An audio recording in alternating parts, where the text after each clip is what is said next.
All right, good morning everyone, or good afternoon, or good evening, depending on where you're joining us from. I'm so glad that so many of you were able to join us live today, and I hope you're all keeping well and staying healthy. My name is Michaela Thompson. I'm the Graduate Enrollment Management Coordinator for the University of Lethbridge, and joining me today is Dr. Tupi Left, Assistant Professor and Psychologist in the Faculty of Health Sciences. And today we're going to go through some of the key points regarding our new graduate programs in addictions and mental health psychotherapy. So at any point during the presentation, if you have any questions, feel free to leave them in the Q&A or in the chat box, but we'll probably wait till the end to address any of those questions that haven't been addressed throughout the presentation. So without further ado, I'm going to turn it over to my colleague, Tupi. Hi, thanks, Michaela. Welcome, everybody. I can see that we've got 25 folks on the web joining us, so that's lovely. Welcome, and I do echo Michaela and say I hope you and your families are keeping well in these times. So yeah, today's going to be probably about 10-15 minutes of me being a talking head and sharing my slides regarding our new graduate studies in addictions and addictions counseling, and then we will have at least 10 minutes for questions in the Q&A. So I'm going to get going without further ado. My name's Dr. Tupi Left. As Michaela said, I work in the Faculty of Health Sciences. I'm an assistant professor there. I'm also a registered psychologist and really enjoy teaching students, undergrad and grad, about how to be present to other people as counselors and as counselors in training. So that's kind of my passion areas. So we do have two different programs that are new that we're really excited about in graduate level studies in Faculty of Health Sciences and Addictions. And the first one is our graduate certificate in advanced clinical study of addiction.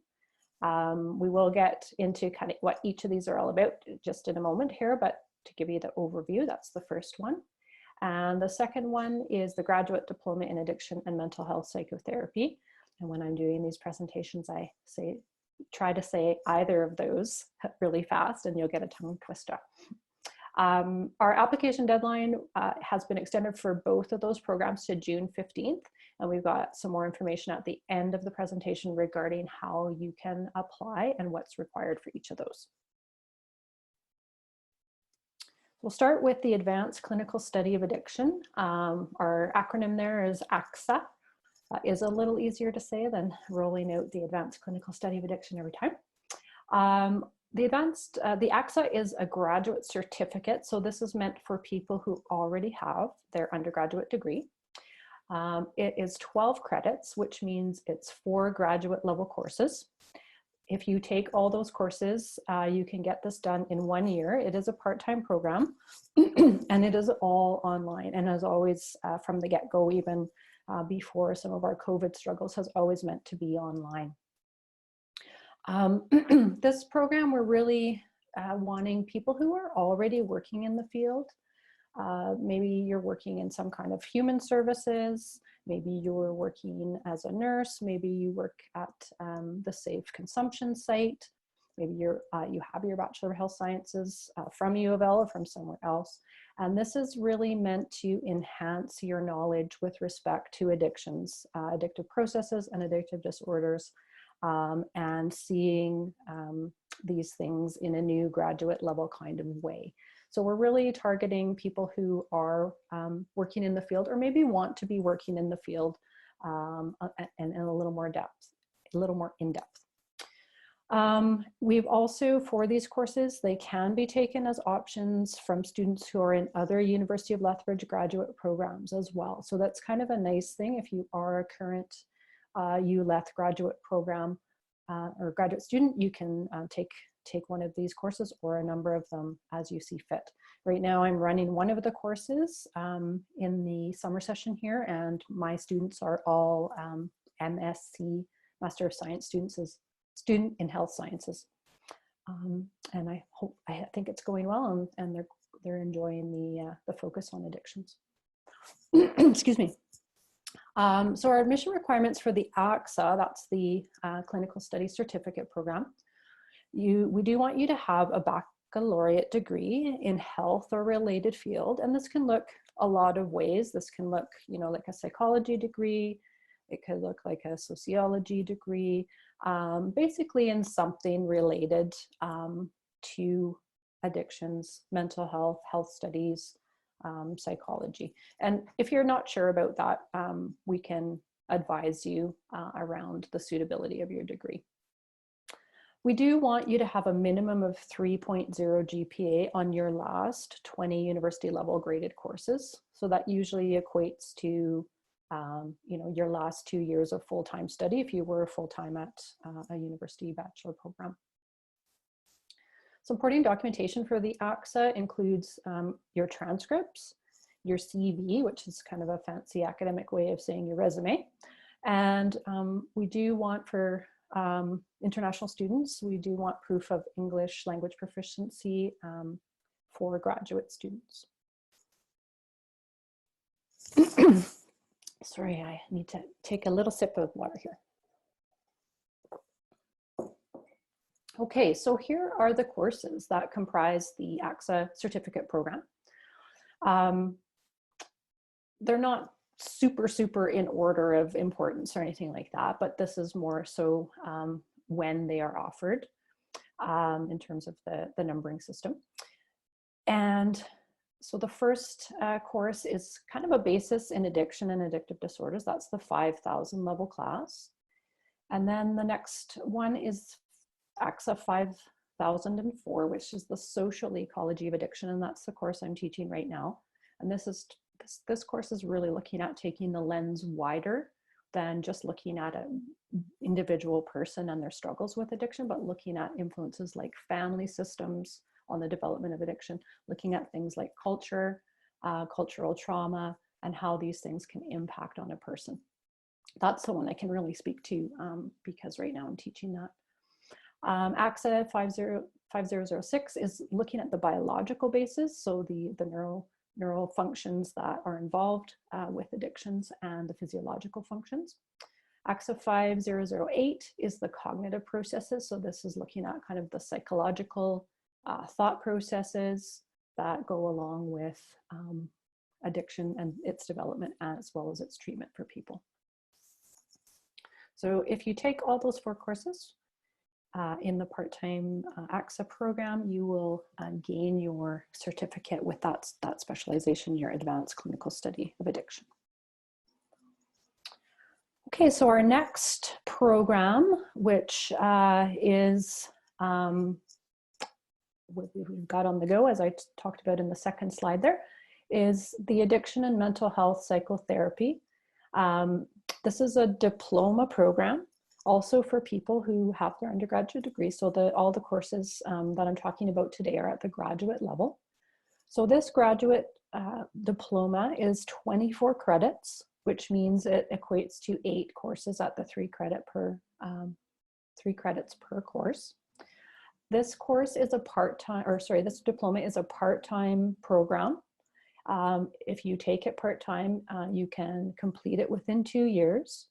Right now, it's a blended learning program. There is an emphasis on online delivery, but there are right now some skills and intervention classes which do require some residency. Now, because of the COVID crisis itself, we are, of course, looking to see how we might deliver those courses, which is only 2 out of the 8 right now in terms of how we might deliver those fully online. So we've got our professors and instructors and consulting with our students, our current students, about how to do that. The goal of the Addiction and Mental Health Psychotherapy the acronym there doesn't really have a fun way to say it without going through all the words. But the goal of the diploma program is to prepare future counselors and psychotherapists with some specialization in addiction and mental health. And as you all know, no matter where you're joining us from, these skills in helping people with mental health struggles or with addiction struggles are really going to be in demand given kind of the things that our world has gone through in the past couple months. The admission requirements with respect to the diploma for addiction mental health psychotherapy, we are looking as well for the baccalaureate degree in a health or related field, also with the minimum 3.0 GPA. Because this is training, potentially you will be trained as a counselor. We do want you to have some counseling related experience. Usually, we're talking about some type of volunteer related experience. We can cast the net pretty wide on this. Obviously, if you have your bachelor's degree in psych, you're not going to be delivering, psychotherapy to somebody to get that counseling related experience. That's what we want to prepare you for with this program. But this could be, volunteering with people with disabilities. This could be volunteering at a health clinic. This could be, the net is pretty wide. Peer counseling, helping out with sexual violence and awareness campaigns, that kind of thing. So if you're not sure about if your related experience might fit, you can email me or we can chat about other contacts for your application. We do want reference letters, and I'll get into that with the next bullet point for this program. And again, this is because we're preparing you to be a professional counselor and sit with people. And so we want to make sure that people are ready to enter into this program. We also require a letter of intent as part of your application package. And same thing, just kind of want to know what's drawing you to the field and how you think you might be able to contribute and why it's a good match for you. So the supporting documents there, we do want 3 letters of reference. 2 of them we want to be focused on professional skills. So again, this can be, if you don't have a ton of counseling experience, you can get somebody to talk about kind of your aptitude for counseling, so kind of your potential. That would be okay. And just as, looked upon favorably as well. We also do want 1 academic reference out of those 3. And transcripts, of course, are important for your undergrad degree or any other studies that you've done, your CV/resume, as well as the proof of English language proficiency for graduate students. Okay, so some overview of the courses that will be offered beginning in the fall 2020 here. We're looking at the theories of addiction and mental health psychotherapy in AMHP 5001. And of course, this sets a nice base for understanding the courses that go along with the diploma program. There's 5003, which is methods of inquiry in addiction and mental health. So this is kind of a bit of our research methods on how do we understand the research that informs our practice. 5005 is the therapeutic skills in addiction and mental health. And this is a program, this is a course where originally we do want to have some type of on-campus residency, but as I said, that's kind of in flux now. So you can sort of stay tuned with respect to the university's plans around what type of delivery we will be offering. 5007 is a super important class, Ethics in Addiction and Mental Health Psychotherapy. So because this is a helping profession that we're training people in, it's really important to pay attention to the ethics part of things.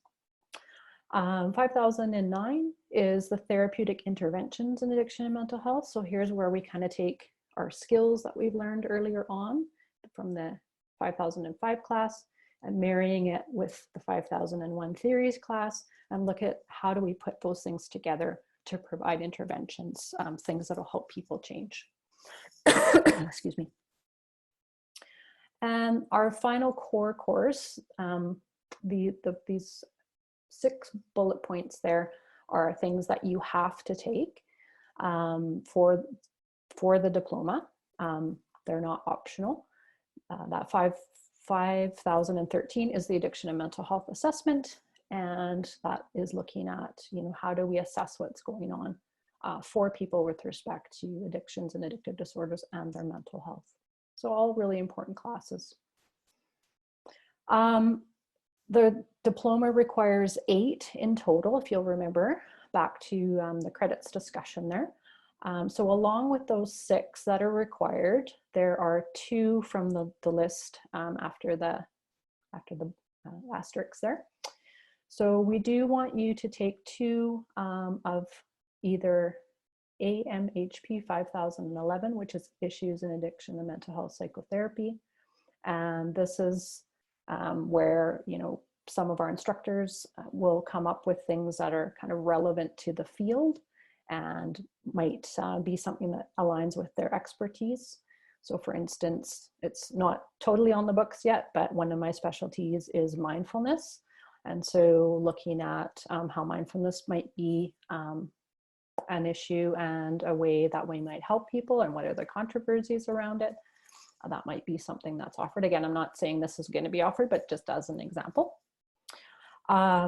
And then there are practicum courses. So the 5015 and 5017 are practicum courses. Now these are optional for you, but as I'll get into with the next slide, if you do want to gain designation as a Canadian certified counselor, those practicum courses will be required. And we'll chat about that just in a minute here.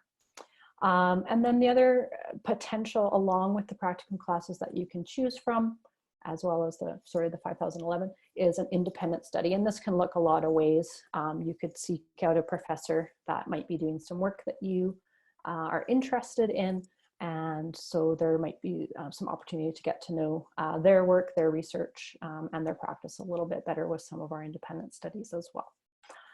We only allow 1 independent study though to fulfill the 2 course requirement there.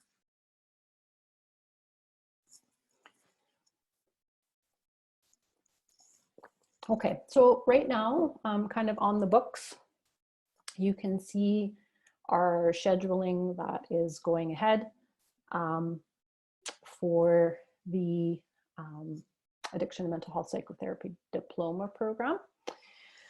So the Theories of Addiction and Mental Health is slated right now for spring 2021. The 5003 Methods of Inquiry is summer 2 and 3 2021. Our first course coming up, these are listed in order of the numbering, so that's why they're a little bit out of order with respect to the timing.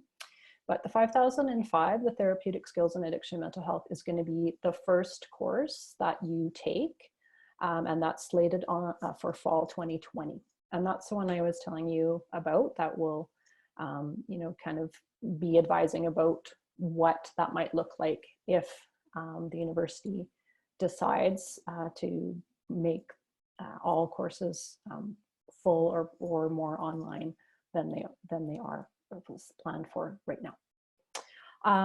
The Ethics in Addiction and Mental Health Psychotherapy is slated for summer 1 2021.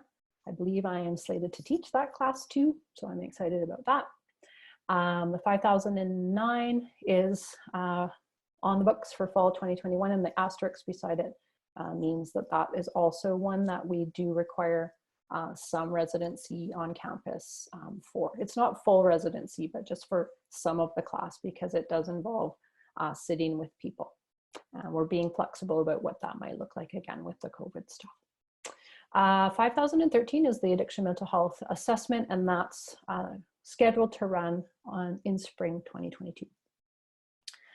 With respect to some of the optional classes, the first series in the Issues in Addiction and Mental Health course for the 5011 is the earliest that would go is summer 2022. And again, just a reminder that that's an optional class.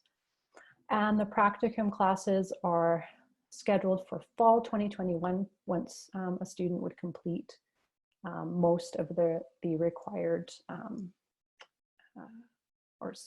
the majority of the required classes before going into practicum. And then practicum 2 is following along in spring 2022.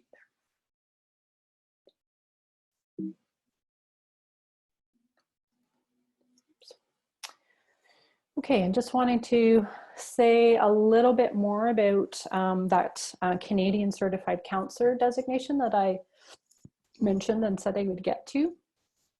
The Addiction and Mental Health Psychotherapy Diploma is designed to meet the course content required for certification as a Canadian Certified Counselor.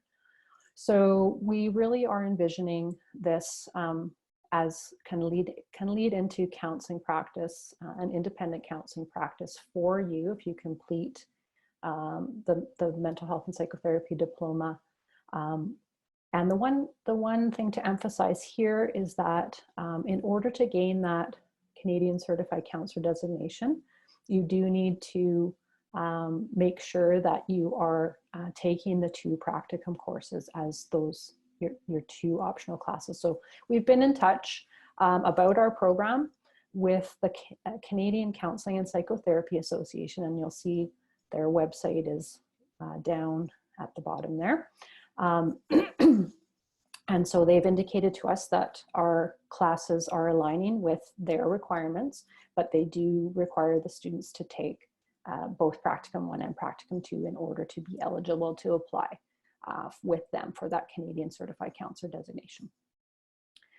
The other thing to just mention is when, if you can't get enough of studying in health sciences and you're taking the Addiction Mental Health Psychotherapy Diploma, you could use your courses to ladder into a Master of Science program, which is mainly a thesis and research-based degree within our faculty.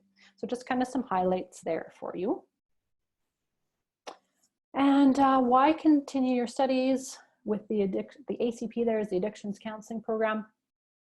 Our faculty is pretty cool, if I may say so myself. We have that experience in addictions and mental health. So I'm just going to move my thumbnail so I can read the slide here. We do have a lot of experience in both practicing, working with people in addiction and mental health settings. We have a lot of people who are in our faculty who are engaged in independent psychological practices. And we've been delivering robust graduate education with our MSc program. And we just feel like we've got kind of a lovely combo to prepare you as a counseling professional as students. Our faculty is proud to have 6 members currently in active counseling professional practice. We have 7 members with active registrations in various regulated health professions. We have 5 psychologists, of which I'm one, and 2 clinical social workers. We also do have a Canadian Certified Counselor as one of our instructors as well. Our research in the field of addiction and mental health is excellent, and we have many world-renowned researchers working in the field of addiction, gambling in particular, in our faculty. And we have the demonstrated skills for everybody that teaches for us in teaching and supervising at the graduate level.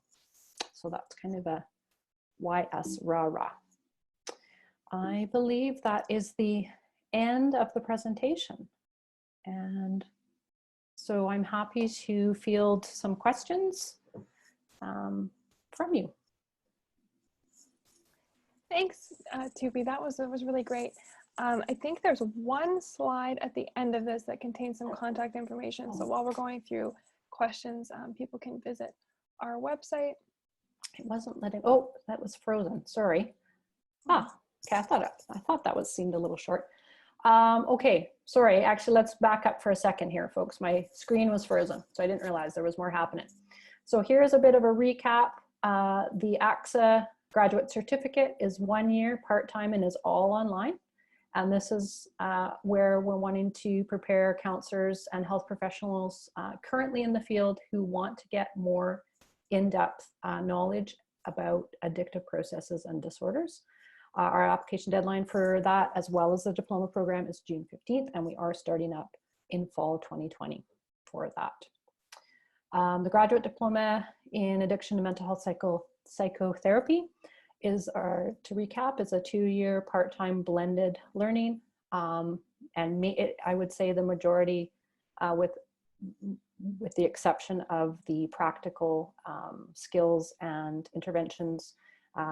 It's mainly meant to be, well, I shouldn't say that. Sorry, it is blended learning, but there is a little more online compared to in-person residency component at this point. And with that program, we want to prepare future counselors and psychotherapists with specialization in addiction and mental health. And the application deadline is the same. It's been extended to June 15th, 2020, and our start date is fall 2020 with our first class in skills starting at that in fall. Okay, it's still, okay. So if you have to go or you just don't want to ask a question today or mull stuff over, you're welcome to contact myself at any time about getting more info. And I've got my name, title, and contact info there for you, as well as Michaela has graciously put in the website so that you can check out the programs a little more in depth at your own leisure, as well as that would be the link if you did want to begin or continue your application for either of the programs. Okay, now I think I can say we're ready for questions. Awesome. Perfect. Thanks, Tubi. So yeah, we have a few questions. Can you speak to the benefit of doing the graduate diploma or the graduate certificate before or instead of doing a master's degree, and what the similarities between those programs would be, between the certificate and diploma and a master's degree would be? Okay, sorry, that was very multi-level. Can you repeat that? Sorry. Okay. Well, the first part of the question is, can you speak to the benefit of the graduate diploma or the graduate certificate, and what the similarities are between those programs and a master's degree? What the benefit would be between taking one over the other? Okay.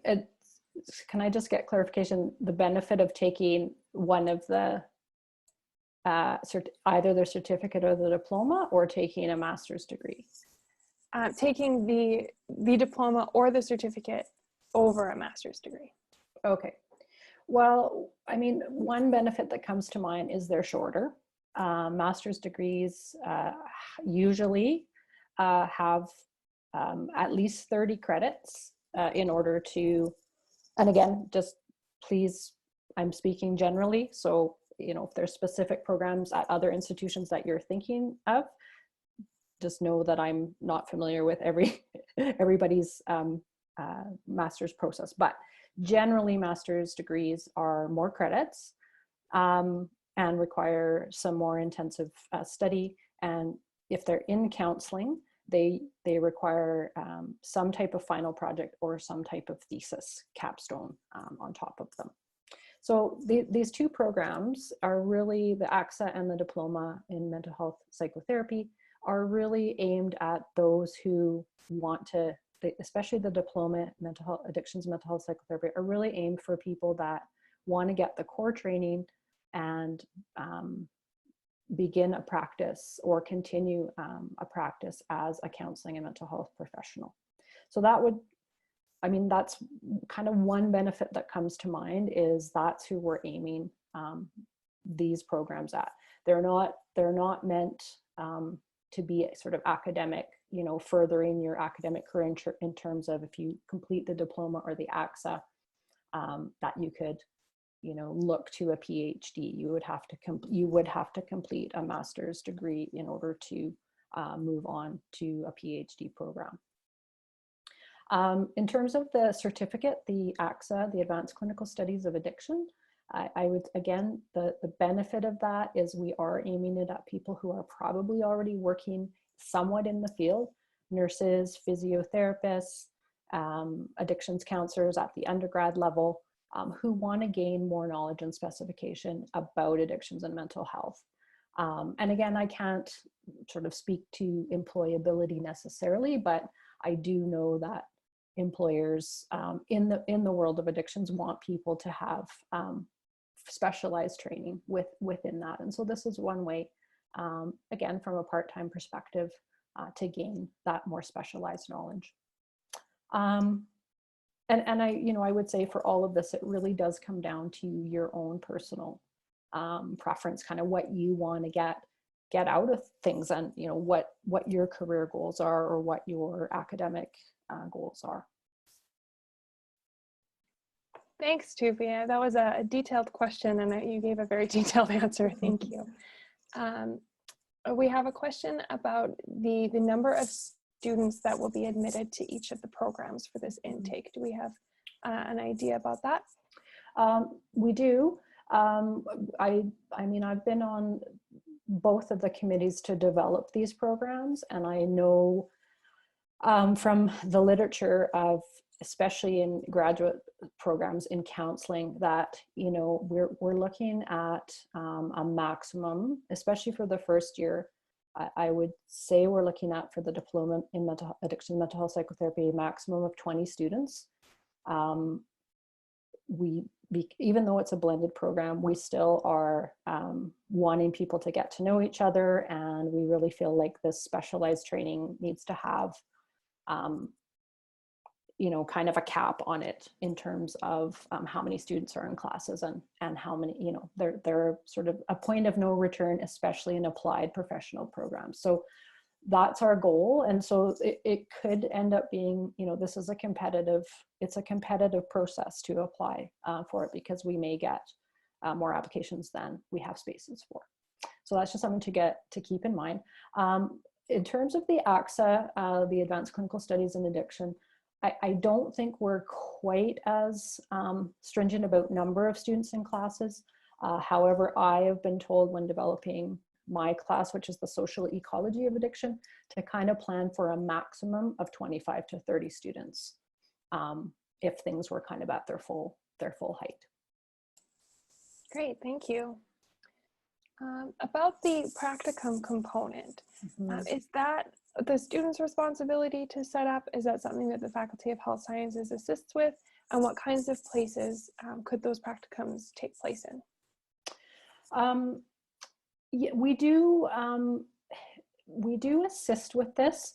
However, I will say, and this is across all counseling programs, and I worked in a lot of them, any place that has a practicum component, whether optional or required, it is ultimately the student's responsibility to secure the placement. We do provide some support and structure with that, of course, in terms of like, here are some places, here's, who you might talk to at those places.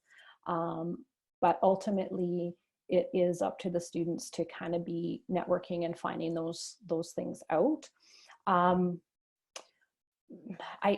kind of reluctant to say where you could do it, mainly because I don't want to volunteer those places necessarily, but practicum can take place in health clinics. They can take place at Alberta Health Services, or if you're out of the province, other health service agencies. Sometimes they can take place in a private practice setting.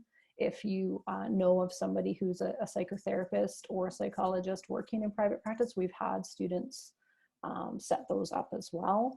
So it can look a lot of ways, and we do provide some support, but as I say, it is ultimately up to you to secure that placement. And we are, the faculty that are teaching in this program, of course, are going to help you out in that way as well, both formally and informally. Great, that sounds great. Thanks, Tubi. About the online classes, what does the time commitment look like for that, for somebody who might be working full-time, for somebody who's only doing the online program? Yeah, that's a good question. And again, I can sort of just speak to generally, or the courses that I'm developing or scheduled to develop.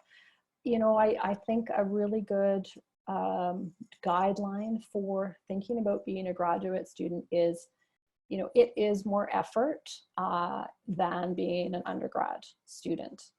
So I always think of, students putting in at least, I would say 10 to 15 hours per course of online study. Now that includes, you know, your readings, if it's online and there's a lecture scheduled at a particular time, that can include that time. This, you know, includes discussion forum time. This includes assignment prep. This includes your own, you know, time management and study skills.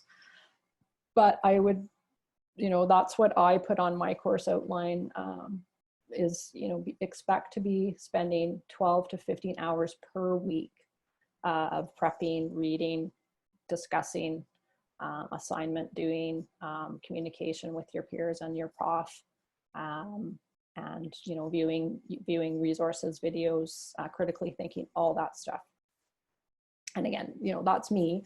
Other profs might say a little less or a little more. Great, thank you. Yeah, I think that's actually a really important point, and that kind of speaks to our next question. If somebody is wondering about their academic background or whether or not they're prepared to undertake one or either of these programs, who can they speak to about that? Who's the best person to contact to ask about whether or not they're qualified for the programs? I mean, you could certainly reach out to me. What I probably would do if I needed more input was, you know, ask the graduate student advisor, whose name is Jody Flamand. Just, we could kind of put our, you know, heads together, and then also there's an admissions committee, which I'm on as well. And so, you know, we could kind of informally give a person some feedback. So you're welcome to contact me, just knowing that I'm, you know, will likely, if I'm stumped, I will ask our grad student advisor, as well as potentially other people on the admissions committee. Great, thank you. We've had actually quite a few questions about reference letters, and this comes up with a lot of our professional programs. People who have been out of academia for a while, maybe they don't have access to their instructors from past courses, and they're maybe a little bit unsure about who the most appropriate people to ask for reference letters are. Could you speak to that a little bit? Yeah, I mean, that is tough, especially, you know, it can be more of a challenge if you've been out of, you know, the undergrad scene, so to speak, for a while. However, I think for the diploma program, mental health, addictions and mental health diploma program, we're mitigating that a little bit, because we do want 2 out of the 3 references to be professional ones. So that, you know, that means you only have to find 1 academic one. Again, this is based kind of on my own experience, is doing your best to reach out to some, you know, maybe there's a prof that you'll always remember from your undergrad days, and that, you know, again, they may have only taught you for 1 or 2 classes, but that's okay. Like, somebody that can, with some prompting, obviously, like I always, if I'm asking somebody for a reference letter, or back when I was a graduate student, back in the ancient times, you know, I would send the person, just as a reminder, I got a, you know, A- in your class, and I, you know, you made some good comments on my final paper, and here's what I've been doing since then, sending them my resume as well. I send my transcripts to them so they could comment. So those are just kind of some tips, even if the person, even if, you know, it's a long time ago, reaching out to a prof from before, that's, and it's, you know, it's going to be a situation where a lot of people might find themselves in, if you studied your undergrad a while ago, is just, you're going to have to kind of hustle a bit to get that academic reference. But those are some tips I would recommend, is, you know, sort of reaching out to profs, even if it's somebody that might not remember you, that's okay. You can refresh their memory. Sorry, what was the second part of that? There was another part of that question, Michaela, I think. Who would be an appropriate person to ask for both academic and professional references? So does the professional reference have to be a supervisor? I think you answered the academic piece really nicely. Yeah, I mean, I always encourage for the professional, if that it is a supervisor, because that's sort of built into that supervisory relationship, and is taken, you know, I would say, being on an admissions committee, I would prefer to see somebody, you know, whether it's current or past. Again, you know, if you can't get somebody current, then ask a supervisor from the past. I always feel like those references have a little more punch to them if they are from somebody that kind of had some authority over you in some way, or, you know, was familiar with your work. You know, not to put down kind of colleague references, but I would say if you can, you know, get a professional reference where it was somebody that was either your manager or, you know, had some responsibility for you in some way. And again, here, if it wasn't a counseling job, I might just, you know, suggest that you speak to some of the attributes at the whatever job it was that you had that you could translate into some of those counseling skills. So just for instance, you know, being an empathic person, super important, right?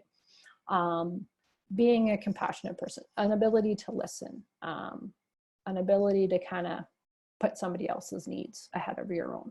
So just as an example, those are some of the skills that and aptitudes that might really translate across a large number of jobs, not just, you know, counseling or human services jobs. Great, thank you. Could you say a little bit more about the laddering aspect between the diploma program and the MSc, and what that looks like between those two programs? Yeah, right now our intention with both the AXA and the diploma, mental health psychotherapy diploma program, is to kind of get you going with that. But we also recognize that students might want to ladder into something else. And so our MSc program, like I said, is a research thesis-based program with some required classes. I believe it's only 2 required classes. And so it really, again, depends on what your goals are. If you take the MSc and write your thesis and take your 2 required classes, it's not going to prepare you to, you know, be a counselor. But you might go through the psychotherapy diploma courses or some of the AXA courses, and those could count as your required classes for the MSc.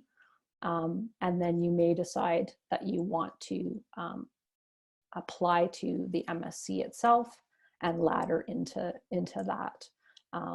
And so that you could complete a thesis. And again, that is a goal for some people, especially if they want to go on in academia.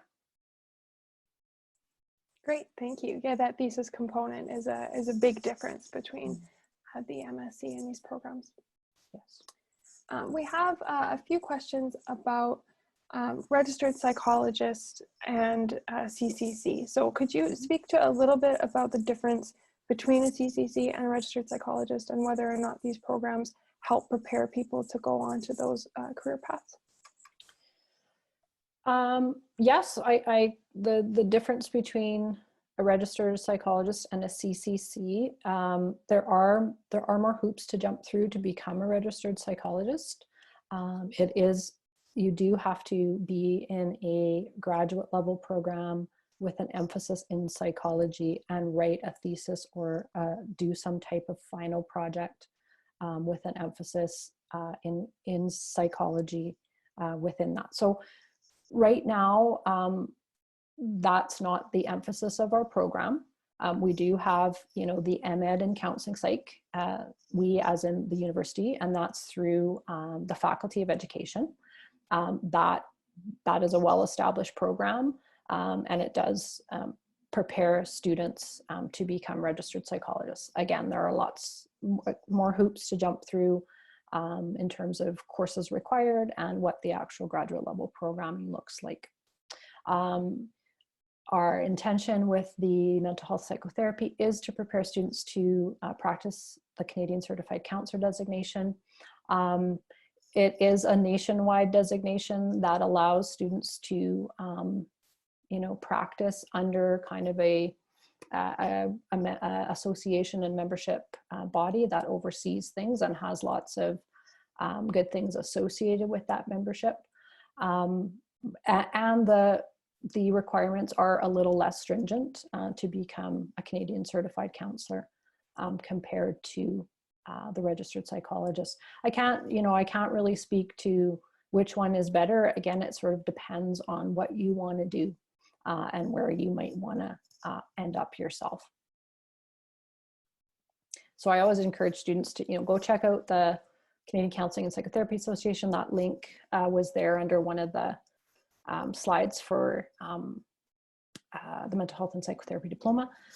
And then, if you're, check out the Masters of Education at the U of L Master of Education in Counseling Psychology at the U of L in the education faculty, and that sort of walks you through the requirements and expectations of what is needed for registered psychologists. You can also check out the College of Alberta Psychologists, which is College of Alberta Psychologists, cap.ab.ca, and just kind of look at what their requirements are in terms of courses.